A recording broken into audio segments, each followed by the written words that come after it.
الحمد لله رب العالمين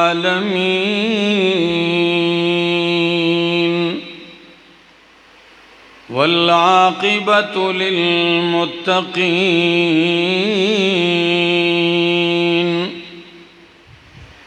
والصلاة والسلام على أشرف الأنبياء وإمام المرسلين وعلى آله وأصحابه وأهل بيته أجمعين. أما بعد فأعوذ بالله من الشيطان الرجيم. بسم الله الرحمن الرحيم.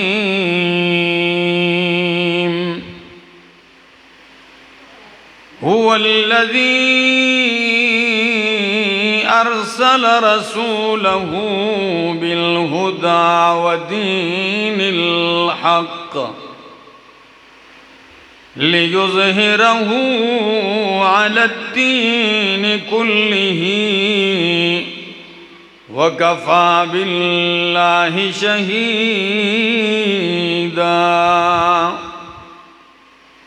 وقال تعالى: ثم أورثنا الكتاب الذين اصطفينا من عبادنا.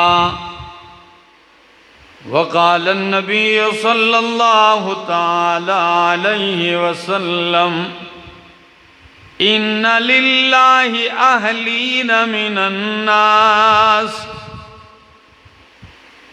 قالوا: ومن هم يا رسول الله؟ قال: أهل القرآن هم أهل الله وخاصته.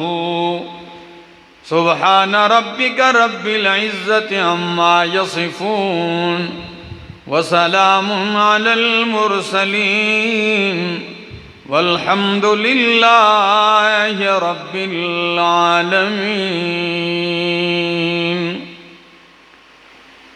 انتہائی قابل عزت، قابل احترام، ذی قدر و ذی وقار بزرگوں، بھائیوں، عزیزوں، نوجوان ساتھیوں، السلام علیکم۔ آج آپ کے ہاں اس خوبصورت مجلس میں جو قرآن کریم کے عنوان سے معنون ہے، کافی عرصہ پہلے میرا یہاں تھوڑے سے وقت کے لیے آنا ہوا، بیان تو نہیں تھا، صرف اس مسجد کو اور مدرسے کو دیکھنے کے لیے میں آیا تھا۔ آج الحمدللہ وہ دن دیکھنے کو نصیب ہوا۔ میرے سامنے بچے، ان کے سروں پہ دستار سجی ہے۔ الحمدللہ لوگ دنیا میں کارخانے اور فیکٹریاں بناتے ہیں، پھر اس پہ عنوان لگتا ہے، نام دیا جاتا ہے اس کارخانے میں فٹ بال بنتا ہے، اس میں گیند بنتا ہے، یہ کارخانہ ہے، اس میں فلاں مشین بنتی ہے۔ یہ مساجد اور مدارس میں یوں کہوں کہ یہ قرآن کے حافظ اور قاری اور عالم بنانے کے کارخانے ہیں۔ گھر سے پکڑ کے بچہ لایا جاتا ہے، اسے اتا پتہ کچھ بھی نہیں ہوتا، 1.5-2 سال کے اندر 30 پارے قرآن کریم اس کے سینے پہ نقش ہو جاتا ہے، اور اس کا دل لوہے محفوظ کی طرح قرآن کے لیے مختص ہو جاتا ہے۔ یہ اللہ کا انعام اور اکرام نہیں تو اور کیا ہے؟ کبھی آپ نے غور کیا ہے کہ قرآن کریم کی یہ صدا غار حرا سے اور صفا کی پہاڑی سے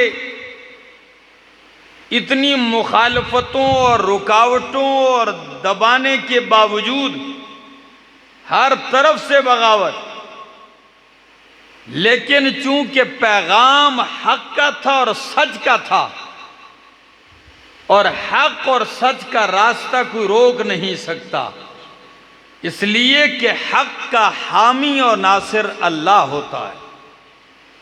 میں نے آپ لوگوں کے سامنے قرآن مقدس کی یہ آیت پڑھی، 26واں پارہ ہے، سورۃ الفتح ہے۔ قرآن کیا کہتا ہے؟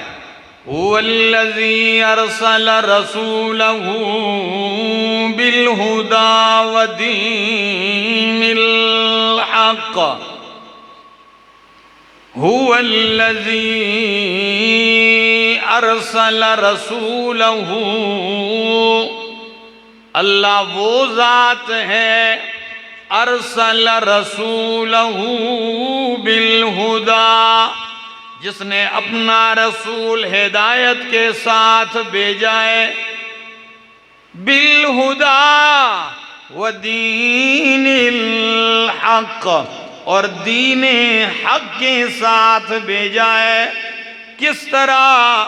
لِيُظْهِرَهُ عَلَى الدِّينِ كُلِّهِ، تاکہ انہیں غالب کر دیں، تاکہ اس دین کو غالب کر دیں، علی الدین کلہ، تمام کے تمام دینوں پر، جتنے بھی دین رائج ہیں، جتنے بھی دین مانے جاتے ہیں، دین اسلام اللہ نے پیغمبر کو دے کر اس لیے بھیجا ہے تاکہ دین حق اسلام تمام دینوں پہ کیا ہو جائے؟ بولو۔ اگر آپ کا کوئی خرچہ نہیں ہوتا خیر ہے تو میرے ساتھ کچھ نہ کچھ تھوڑا آپ بھی بولتے جائیں۔ لِيُظْهِرَهُ عَلَى الدِّينِ كُلِّهِ، تاکہ تمام دینوں پہ غالب کر دے اسے۔ ادھر فرمایا لِيُظْهِرَهُ عَلَى الدِّينِ كُلِّهِ وَكَفَى بِاللَّهِ شَهِيدًا، اور دوسرے مقام پہ فرمایا اللہ کہ اللہ غالب کرے گا، اللہ اس نور کو پورا کرے گا۔ وَاللَّهُ مُتِمُّ نُورِهِ وَلَوْ كَرِهَ الْمُشْرِكُونَ، اللہ اس نور کو پورا کرے گا اگرچہ مشرک ناپسند سمجھیں۔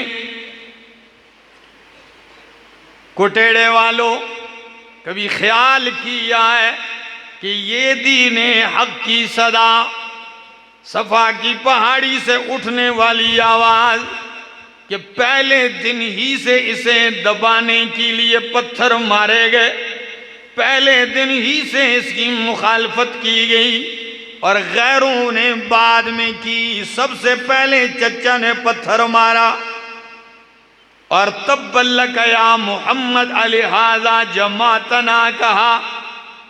لیکن قرآن مقدس بڑے عجیب انداز سے ذکر کرتا ہے کہ میرا پیغمبر آپ قرآن سناتے جائیں۔ ابو لہب نے تب لک کہا تو اللہ نے جواب میں فرمایا تبت یدا ابی لہب و تب، ابو لہب کے دونوں ہاتھ ٹوٹ جائیں، وہ خود بھی تباہ ہو جائے۔ اللہ پیغمبر کی طرف سے دفاع کرتے جا رہے ہیں، اللہ پیغمبر کی پاکیاں اور صفائیاں پیش کیے جا رہے ہیں، پیغام چلتا جا رہا ہے، ہر طرف سے روکنے کی کوشش ہو رہی ہے، لیکن قربان جاؤں یہ پیغمبر کا پیغام رکا نہیں، مشن رکا نہیں۔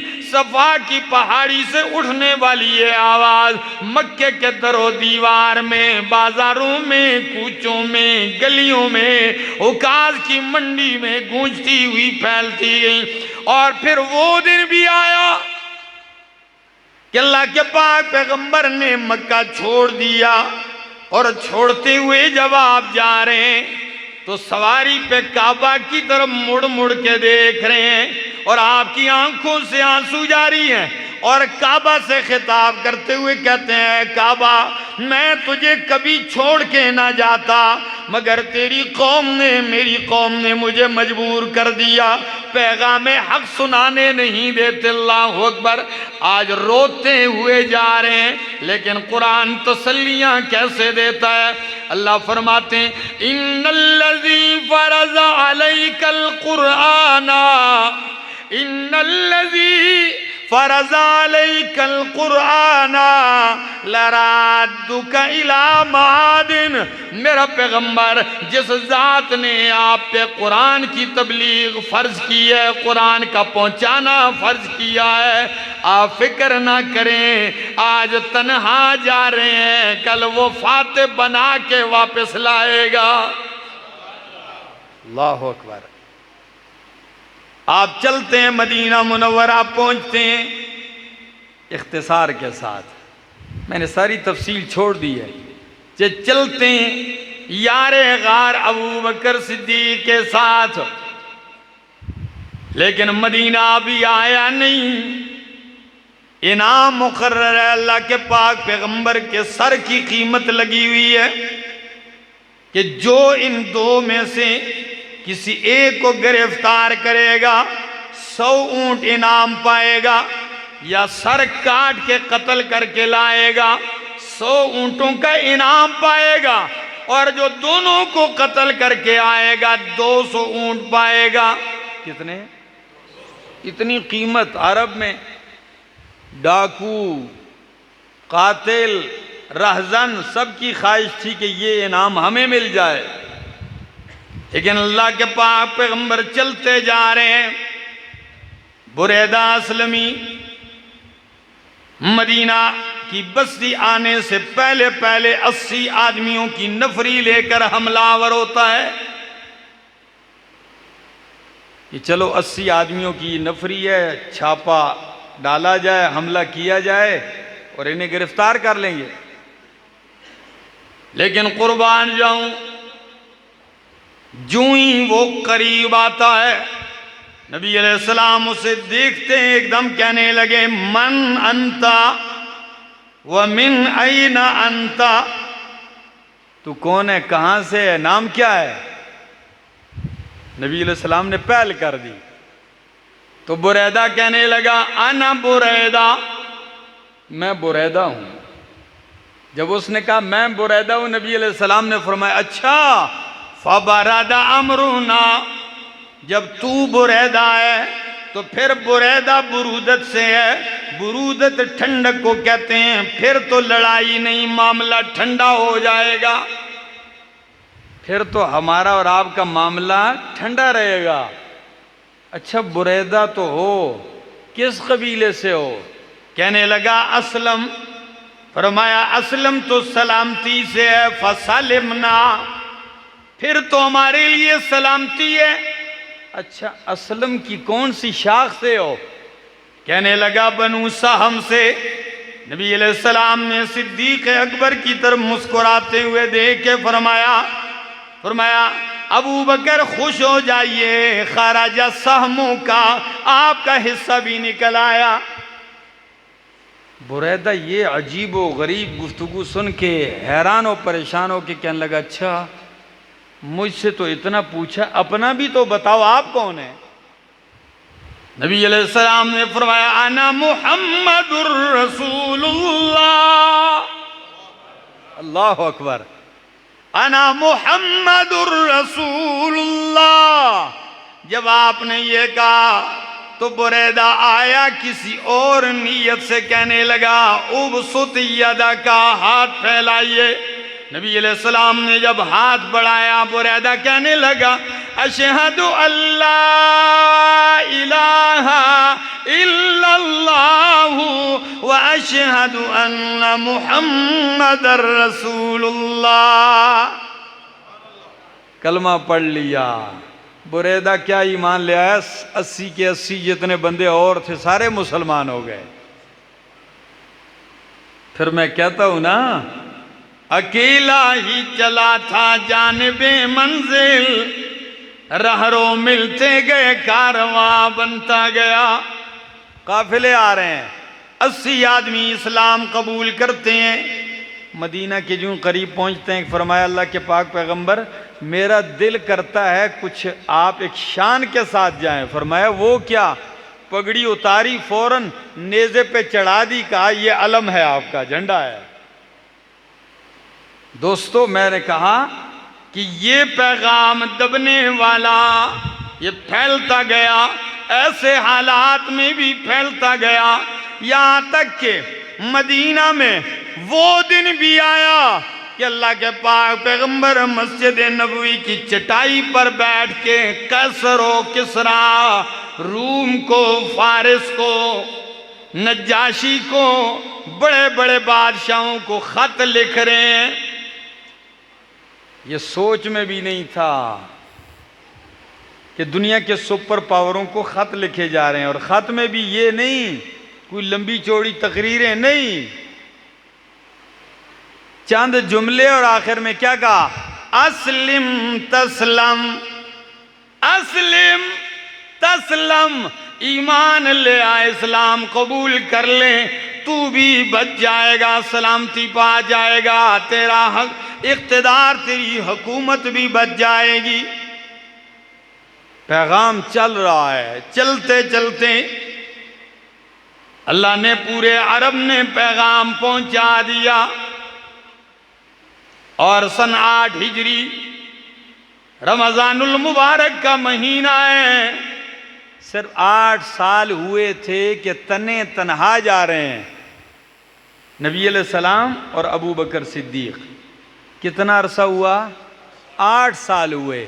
اب 8ویں سال رمضان المبارک میں اکیلے نہیں آ رہے، 2 بدو جانے والے 10,000 قدوسیوں کا لشکر لے کر میرا محمد آ رہا ہے صلی اللہ علیہ وسلم۔ مکہ فتح ہونے لگا ہے بڑی شان کے ساتھ، بڑا عجیب منظر ہے۔ جن گلیوں سے، جن راستوں سے رات کے اندھیرے میں چھپ چھپ کر گئے تھے، آج انہی راستوں پہ ہزاروں کے لشکر کے ساتھ آ رہے ہیں، اور قافلے راستے میں ملتے جا رہے ہیں، ایمان قبول کرتے جا رہے ہیں۔ ابو سفیان بھی ایمان قبول کرتے ہیں۔ جب قبول کرتے ہیں نا ایمان، ان کو لے کے آتے ہیں نبی علیہ السلام کے چچا حضرت عباس رضی اللہ تعالیٰ عنہ۔ جو ہی مکہ سامنے قریب آ گیا، نبی علیہ السلام نے فرمایا چچا ذرا میرے سسر جی کو ہاتھ سے پکڑ کر اس پہاڑی کے اوپر لے جاؤ ذرا، تاکہ آج میرا لشکر تو دیکھ لینا، آج یہ منظر تو دیکھ لے۔ اس مقام کا نام ہے مر الزہران۔ اس پہاڑی پہ لے گئے حضرت ابو سفیان کو، حضرت عباس رضی اللہ تعالیٰ عنہما جب پہنچتے ہیں، اور گاٹی کے اندر سے میرے پاک پیغمبر کا لشکر ہزاروں کی تعداد میں خوشی کے ساتھ جا رہا ہے، تو ابو سفیان کہنے لگا عباس تیرے بھتیجے کی بادشاہت بڑی شان و شوکت والی ہے۔ عباس کہنے لگے نانا میرے بھتیجے کی بادشاہت نہیں، بادشاہت کیا ہوتی ہے، یوں کہو میرے بھتیجے کی نبوت اور رسالت شان والی ہے۔ بادشاہ ان کے مقابلے میں کیا ہیں؟ وہی مکہ، رات کو چھپ کے جانا، لیکن پیغام حق، مسئلہ حق، مشن حق، دین حق اور محنت حق۔ تو آج مکہ فتح ہوا، اور اس عجیب منظر میں فتح ہوا کہ جو مشرکین آپ کو دیکھنا گوارا نہیں کرتے تھے، نماز پڑھنا آپ کا، ان پہ کپ کپی طاری ہے، سارے لرزہ بر اندام ہیں، آج بدلے لیے جائیں گے۔ اور کسی نے نعرہ بھی لگا دیا کہ الیوم یوم الملحمہ، الیوم یوم الملحمہ، آج کا دن انتقام لینے کا دن ہے، آج کا دن بدلہ لینے کا دن ہے۔ جب یہ آواز میرے مصطفیٰ کے کانوں میں پڑتی ہے، فرمایا یہ میں کیا سن رہا ہوں، یہ کیا آواز آ رہی ہے؟ فرمایا اللہ کے پاک پیغمبر کچھ جذباتی مومن کہہ رہے ہیں کہ آج تو بدلہ لینے کا دن ہے۔ نبی علیہ السلام نے فرمایا نا یوں نہ کہو الیوم یوم الملحمہ، بلکہ یوں کہو الیوم یوم المرحمہ، الیوم یوم المرحمہ، آج کا دن تو معافی کا دن ہے، آج کا دن تو مہربانیاں اور شفقت کرنے کا، محبت کا دن ہے، آج تو رحمت کا دن ہے، بدلے لینے کا دن نہیں ہے۔ میرے دوستو، اس مشن کے ساتھ ہماری نسبت ہے، اس پیغام کے ساتھ ہمارا تعلق ہے، ویسے ہی آ کے ہمیں نہیں مل گیا، اس کے پس منظر میں بہت بڑی قربانیوں کا ایک لازوال سلسلہ ہے۔ یقین کیجئے کبھی کبھی سوچتا ہوں، یہ تقریباً سن 9 ہجری کے لگ بھگ کی بات ہے، بعض نے اس کو تاریخ کے لحاظ سے پہلے کی بھی کہا۔ نبی اکرم صلی اللہ تعالی علیہ وسلم نے کچھ صحابہ کرام کو بھیجا، ایک علاقے پہ حملہ ہوا، لوگ قیدی ہو کے آئے۔ ان قیدیوں میں جو لوگ گرفتار ہوئے تھے ان میں ایک لڑکی بھی تھی، ایک عورت۔ نبی علیہ السلام جو ہی اس کے پاس سے گزرتے ہیں تو وہ ٹھہر جاتی ہے، نبی علیہ السلام سے کہنے لگی ہلک الوالد وغاب الوافد، ہلک الوالد وغاب الوافد، باپ میرا مر گیا، میری راکھی کرنے والا بھاگ گیا، چلا گیا۔ نبی علیہ السلام نے کہا تیرا والد کون ہے اور وافد کون ہے؟ کہنے لگی وہ عورت میرا والد حاتم تائی ہے، مشہور سخی، نام آج تک ہے اس کا، سخاوت تھی اس میں۔ فرمایا بھائی کون ہے؟ کہنے لگی عدی ابن حاتم۔ نبی علیہ السلام نے فرمایا الفار من اللہ ورسولہ، وہی آپ کا بھائی ہے جو اللہ اور اس کے رسول سے بھاگا ہوا ہے؟ کہنے لگی ہاں وہی ہے۔ امن علیہ، آپ مجھ پہ احسان کریں، میرا والد سخی تھا، آپ بھی، میں اس کی شہزادی اور بیٹی ہوں، آپ مجھ پہ احسان کر دیں۔ نبی علیہ السلام نے جواب نہیں دیا، اس نے 2 دفعہ یہ جملہ دہرایا، نبی علیہ السلام نے بلا لیا، فرمایا اس کو جوڑا بھی دو اور اس کو سواری کے لیے گھوڑا بھی دو،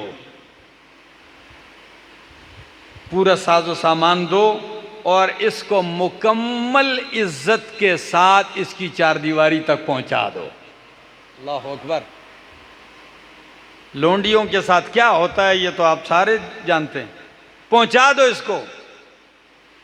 جب حاتم تائی کی بیٹی صفانہ کو لے جایا گیا، عدی تو بھاگ کے جان بچا گیا، میلوں کا سفر، جب دیکھا بہن آ گئی، ایک دم کہنے لگا عدی او میری بہن صفانہ تو کیسے بچ کے آ گئی؟ وہ کہنے لگی مجھے معاف کر دیا انہوں نے، آزاد بھی کر دیا۔ انہوں نے کہا ٹھیک ہے آزاد تو کر دیا لیکن دشمن تو دشمن ہے، تو دشمن غیروں کے ساتھ اتنا سفر کر کے آئی ہے، تیری عزت لوٹی ہوگی انہوں نے، تیری بے عزتی کی ہوگی۔ تو جلال میں آ کے کہنے لگی بھائی اللہ کی قسم ہے سچ کہتی ہوں میری عزت تیری 4 دیواری میں اتنی محفوظ نہیں جتنی محمد کے صحابہ کے بیچ محفوظ رہی ہے۔ آپ کو ایسے لوگ نظر آتے ہیں اللہ، اور بھائی سے فوراً کہنے لگی او بھائی جلدی کر، بھاگ نہیں، فوراً پہنچ جاؤ ہستی کے پاس، یہ ایسا بندہ ہے انی رأیتہ یفک الاسیرا ویعرف قدر الکبیر، میں جانتی ہوں قیدیوں کو آزاد کرتا ہے، چھوٹوں پہ رحمت کرتا ہے اور بڑوں کے حقوق بھی جانتا ہے۔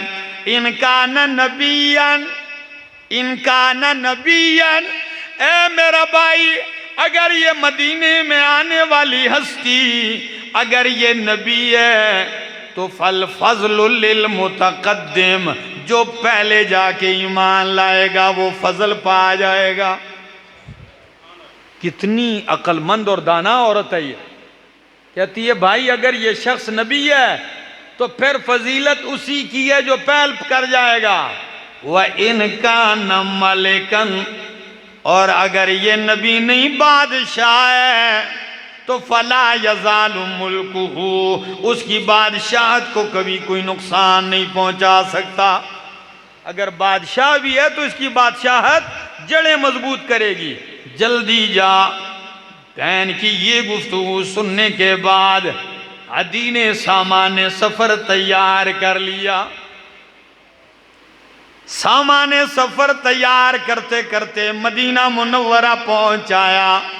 مسجد نبوی کے اندر ڈر بھی ہے دل میں، اور کہتے ہیں کہ میں نے دل میں سوچا میں دیکھوں گا کہ یہ نبی ہیں یا نہیں ہیں۔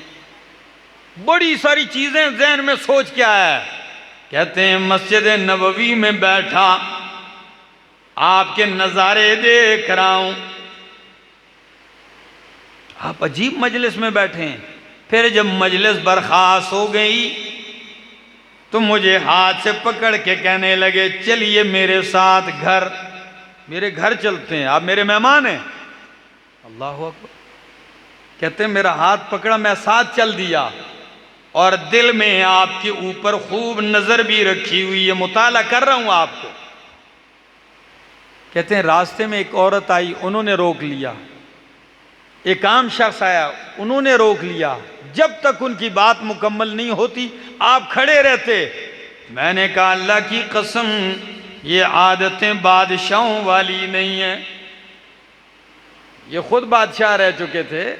کہتے ہیں یہ عادتیں تو بادشاہوں کی، بادشاہ راستے میں کس طرح رکتے ہیں، بلکہ بادشاہ کے راستے میں تو ریڑھی والے آتے ہیں تو ان کی ریڑھیاں بھی جو ہے کھڈوں میں پھینک دی جاتی ہیں، کوئی پاؤں کے نیچے کچھ لے جاتے ہیں۔ یہ منظر کچھ اور ہے، لیکن ابھی دل میں سوچ رہا ہوں۔ چلتے چلتے آپ کے حجرہ مقدس میں آتا ہوں، آپ بیٹھتے ہیں، میں پھر دل میں سوچتا ہوں کہ دیکھتا ہوں کہ مجھے کہاں بیٹھاتے ہیں، خود کہاں بیٹھتے ہیں۔ تھوڑی سی جگہ ہے، آپ نیچے بیٹھتے ہیں اور تکیہ میری طرف پھینک کے کہتے ہیں آپ اس پہ بیٹھ جائیں۔ جب یہ اشارہ کیا کہتے ہیں میرے دل کی دنیا ایک دم پلٹا کھا گئی۔ میں نے کہا اللہ کے پیغمبر ہیں یہ بادشاہ، یہ عام جو بادشاہوں کا جس طرح بہن نے ذہن بنایا تھا، نہیں بادشاہ نہیں۔ کہنے لگے گفتگو شروع ہوئی، مجھے دعوت دیتے ہوئے کہنے لگے عادی، اے عادی لعلکا، شاید کہ تجھے اسلام قبول کرنے سے اس بات سے منع کیا ہے کہ ہم غریب ہیں، تھوڑے سے ہیں، ناشنا ہیں، ہمیں جانتا کوئی نہیں، چند لوگ ہماری بات مانتے ہیں۔ تو سن لے اے عادی، اگر رکاوٹ تیرے ایمان کے درمیان ہمارا تھوڑا ہونا ہے تو سن لے عادی، جو پیغام میں لے کے آیا ہوں یہ اتنا پھیلے گا کہ کائنات میں کوئی کچا پکا مکان نہیں رہے گا مگر میرا پیغام اس میں داخل ہو کے رہے گا۔ پہلی بات فرمایا۔ دوسری بات عدی، شاید تجھے اس لیے ایمان قبول کرنے سے منع کیا گیا ہے کہ ہم فقیر ہیں، مال نہیں ہے، پیسے تھوڑے ہیں تو سن لے عدی، اگر تیری زندگی رہی تو اللہ یہ مال میرے جانثاروں پہ اتنا وافر کر دے گا کہ یہ پانی کی طرح بہے گا، کوئی زکوٰۃ لینے والا نظر نہیں آئے گا، اتنا بہا دے گا اللہ۔ دو باتیں ہوگی۔ تیسری بات عدی، شاید تجھے اس بات نے ایمان قبول کرنے سے روکا ہے کہ ہمارے لوگ دبے ہوئے ہیں، ڈر رہے ہیں، خوف ہے۔ کوئی مسجد میں جا رہا ہے تو اسے مار دیا جاتا ہے، کوئی اذان دینے آتا ہے مار دیا جاتا ہے، یہ خوف و خطرہ۔ تو عدی سن لے، لَإِن طَالَ بِكَ الْحَيَاةُ، اگر تیری زندگی لمبی ہوئی تو یاد رکھے گا ہیرا سے ایک لڑکی نوجوان سونا پہنے ہوئے وہاں سے چلے گی اور لَيَطُوفَنَّ بِالْبَيْتِ، پھر آئے گی بیت اللہ کا طواف کرے گی اور اسے اللہ کے سوا کسی کا خوف خطرہ نہیں ہوگا۔ ایک خاتون چلے گی سونے کے ساتھ، آئے گی اور اس بیت اللہ کا طواف کرے گی اور بے خوف و خطر جائے گی۔ پھر دو چار باتیں جو ہی کی تو میں نے کہا یا رسول اللہ صلی اللہ علیہ وسلم، میرا دل صاف ہو گیا، مجھے کلمہ پڑھائیے، کلمہ پڑھائیے۔ تو حضرت عدی ابن حاتم جب ایمان لے آئے تو کہتے تھے اللہ کی قسم، اللہ کے پیغمبر نے جو کہا میں نے اپنی آنکھوں سے دیکھ لیا۔ اور یہ دور بھی آیا، عورت چلی، طواف بھی کیا، وہ دور بھی آیا عمر ابن عبدالعزیز رحمہ اللہ کے زمانے میں، جنہیں عمر ثانی کہا جاتا ہے۔ اللہ نے اتنی فراوانی کر دی کہ اعلان کیا کہ ہے کوئی زکوٰۃ لینے والا؟ کہ کوئی نہیں ہے، سب کو زکوٰۃ بھی مل گئی ہے، کوئی نہیں ہے۔ فرمایا اچھا ایسا کرو، کوئی ایسا بندہ ہے اس ملک میں جو مقروض ہو، اس کا قرضہ ادا کر دیا جائے بیت المال سے؟ جی امیر المومنین، قرضے بھی ادا ہو گئے، مال پھر بھی بچا ہوا ہے۔ پھر ایسا کرو کوئی ایسے بندے ہیں جن کا نکاح نہیں ہوا اور شادی کرنا چاہتے ہیں، ان کا خرچہ کر دو بیت المال سے۔ کہ امیر المومنین جن کا ارادہ تھا انہیں مال دیا گیا، پھر بھی بچا ہوا ہے۔ فرمایا کوئی ایسا اہل کتاب میں سے ہے، تالیف قلب کے لیے ان کو دے دو کہ ایمان کے قریب ہو جائیں۔ فرمایا ان میں سے بھی جن کی ضرورتیں تھیں ان کو بھی دے دیا گیا ہے۔ فرمایا علماء کو خاص طور پر تحفے دے دو۔ فرمایا امیر المومنین علماء کو بھی خاص طور پر تحفے دیے گئے، پھر بھی مال اللہ نے بہت بچایا ہوا ہے۔ فرمایا کوئی نہیں بچا تو ایسا کرو، خوراک تیار کرو، جہاں تک میری خلافت ہے ان پہاڑوں کی چوٹیوں پر بھی جا کے خوراک رکھ دو، تاکہ کوئی چرنے والا حیوان اور اڑنے والا پرندہ بھی بھوکا نہ رہے۔ اٹھائیے سیرت عمر ابن عبدالعزیز رحمہ اللہ۔ میرے دوستو، یہ دین اس طرح چلتا چلتا آج یہاں تک پہنچا ہے۔ عزتیں تو ہے ہی دین کے اندر ہیں، دنیا میں بھی عزت، موت بھی عزت کی، قیامت کے دن حشر بھی عزت والا ہے۔ اور میں نے حدیث آپ کے سامنے پڑھی تھی کہ نبی علیہ السلام نے فرمایا ان للہ اہلین من الناس، لوگ تو بہت ہیں کٹیڑے والوں، لیکن لوگوں میں سے کچھ اہل اللہ ہیں۔ کیا ہیں؟ ان للہ اہلین من الناس، لوگوں میں سے کچھ اللہ کے خاص بندے بھی ہیں، اہل اللہ ہیں۔ صحابہ کرام نے پوچھا من ہم یا رسول اللہ، یہ اہل اللہ کون ہے؟ آج کل بھی لوگ ڈھونڈتے پھرتے ہیں نا بھئی کوئی اہل اللہ مل جائے، آپ کو بتانے لگا ہوں کٹیڑے والوں، من ہم یا رسول اللہ، کون ہے؟